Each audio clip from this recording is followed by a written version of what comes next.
Hi, my name is Patrick. I'm the EMC Channel Manager for Malaysia. My name is Terence. I'm the Partner SC for EMC Malaysia. And today we're actually in the administrative capital of Malaysia, Putrajaya, a city built for the future.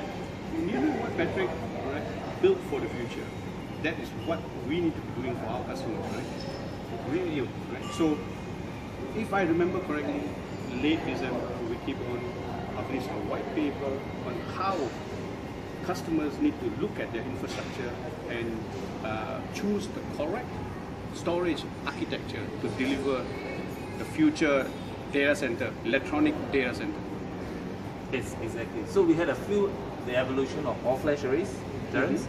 So basically we started from the first generation, and you know what the first generation was like, Terence? Yeah, it was typically the traditional disk arrays that we had. You know, they were very successful, all right, and was the late 2009, we have started to finally implement flash into these arrays. All right, so you started to see little chunks of flash arrays, flash storages fitting into our symmetrixes, even our VNXs, right?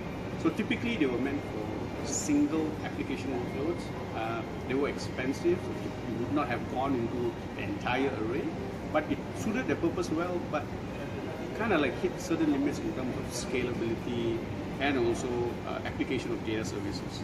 Right? So then we started to see the beginning of what we call the second generation hybrid flash. And you know what the second generation was, right, Terence? It's very much a hybrid architecture. And when we mentioned hybrid architectures, it was basically around an architecture that included flash as a tier. Right? So basically what you had transactions coming into this hybrid storage architecture and hitting SSDs as one of the tiers before the transactions actually floated down to spinning disks. So that was really a very hybrid architecture, but the problem was it had inherent limitations. For example, it was very much purposed for single applications. Not only that, it still retained its dual controller architecture, and it was very, very limited in terms of scale. Yes. It was very limited. So from generation 2, basically that led us to the next generation, which is generation 3. Generation 3. So this is where we finally started to see the advent of the all-flash array players. People like Pure Storage, people like Violin Memory, people like RAMSAN, what's now known as IBM Flash Systems. Now, these were good technologies. What they did was they built out their controllers to run flash only. Okay, so some of them did performance really well, but at the disadvantage of services. They were unable to do data services at all. In some cases, particularly like flash systems. Right? Some of the players like Pure started to introduce things like technologies like deduplication and compression to the picture. Right? But there's one thing that all of them have in common: they were dual controller technologies. At the end, they were still limited by the fact they could not scale out large enough, well enough to deliver the kind of electronic data center Wikibon was describing in their white paper. Right? This was called actually the generation of compromise. You actually had to choose between whether you needed to grow or you needed to run certain services. So seeing at this point of time, we knew that we needed a new generation of flash. This has led to our generation 4 flash array technologies. Correct, very, very correct, Terence. Which has basically evolved to Gen 4 and all flash arrays, of which EMC's XtremIO is actually a very good example of this generation.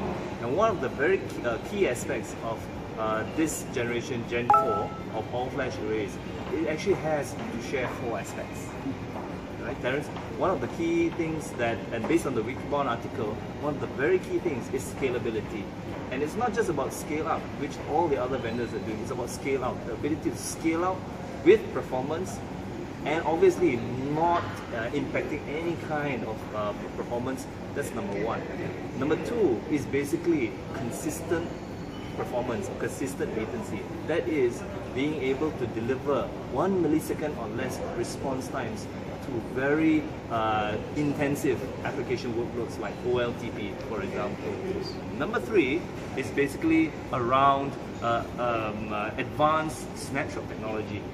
And what advanced snapshot technology brings to all-flash array like XtremIO is the ability to have very space-efficient copies of data in a storage array. And number 4, last but not least, is a very rich set of quality data services.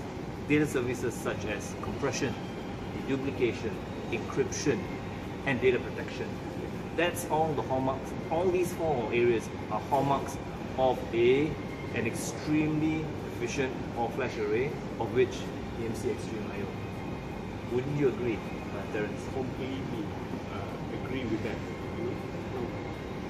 I think this is the message we need to be taking to our customers, right? Yes. Just like how Putrajaya was built for the future, we have built XtremIO for the future of our customers' data center, the electronic data center.